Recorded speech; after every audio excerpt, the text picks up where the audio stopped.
Assalamualaikum warahmatullahi wabarakatuh. Nama saya Muhammad Ilman Nafia. Saya mahasiswa Informatika Universitas Muhammadiyah Banjarmasin. Di sini saya akan memberikan ulasan singkat tentang ringkasan materi praktikum sistem manajemen basis data yang telah dipelajari. Langsung saja, materi pertama diawali dengan pengenalan database. Apa itu database? Lanjutkan dengan terminologi yang ada dalam database. Setelah itu dipaparkan tentang SQL, bahasa yang digunakan untuk berkomunikasi dengan database. MySQL dapat diunduh pada situs resmi MySQL atau melalui XAM yang sepaket dengan Apache, MariaDB, PHP, dan For. Cara akses MySQL di sini dijelaskan, entah itu menggunakan CMD, PHP MyAdmin maupun menggunakan MySQL Client seperti HDSQL. Lanjut, mulai penggunaan. Pertama, menggunakan command prompt. Setelah itu, lanjutkan dengan bagaimana cara membuat table. Di sini dijelaskan bagaimana membuat table menggunakan CMD, PHP MyAdmin maupun HDSQL. Lanjut dengan bagaimana membuat sebuah table yang ada foreign key. Di sini ditampilkan bagaimana membuatnya, perintah-perintah yang digunakan. Pertama, membuat foreign key menggunakan CMD, selanjutnya menggunakan PHP MyAdmin, lalu menggunakan HDSQL. Lanjutkan dengan cara untuk menghapus table, yaitu menggunakan query drop table. Setelah itu, bagaimana cara untuk melakukan alter table atau merubah struktur table, seperti menambahkan kolom, menghapus kolom, dan lain sebagainya. Lanjut dengan cara melakukan insert atau masukkan data ke dalam sebuah table. Di sini contohnya menggunakan table satuan. Setelah itu, bagaimana cara untuk mengupdate atau memperbaharui data. Di sini menggunakan PHP MyAdmin. Lanjut, bagaimana cara menghapus menggunakan query delete.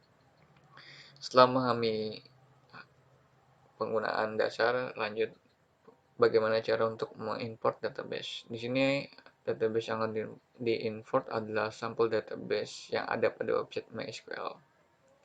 Sampel tersebut bernama database classic models. Lanjut, bagaimana menggunakan query select. Lanjutkan dengan bagaimana menggunakan limit, yaitu pembatasan data. Setelah itu, lanjutkan dengan bagaimana menggunakan query where, di mana query where adalah sebuah kondisi untuk memfilter suatu data. Setelah memahami tentang where, bagaimana cara menggunakan where, dan contoh-contoh penggunaan where, selanjutnya bagaimana menggunakan where like, menggunakan sintak like, yaitu memfilter data berdasarkan pola-pola tertentu. Berikut contoh-contoh dalam menggunakan sintak like. Setelah itu dilanjutkan dengan penggunaan sintak order by untuk mengurutkan data, lalu penggunaan inner join untuk menggabung data dari dua tabel atau lebih, lalu penggunaan left join, di mana inner join tidak menampilkan data yang kosong atau null, sedangkan left join menampilkan data yang kosong atau null. Setelah itu, join bisa juga dilakukan terhadap tabelnya sendiri, yaitu disebut dengan sub join. Setelah penjelasan tentang join, lanjut dengan penggunaan fungsi agregasi. Apa itu fungsi agregasi? Di mana di dalamnya terdapat fungsi antara lain fungsi count, fungsi sum, fungsi average, fungsi min, dan fungsi max.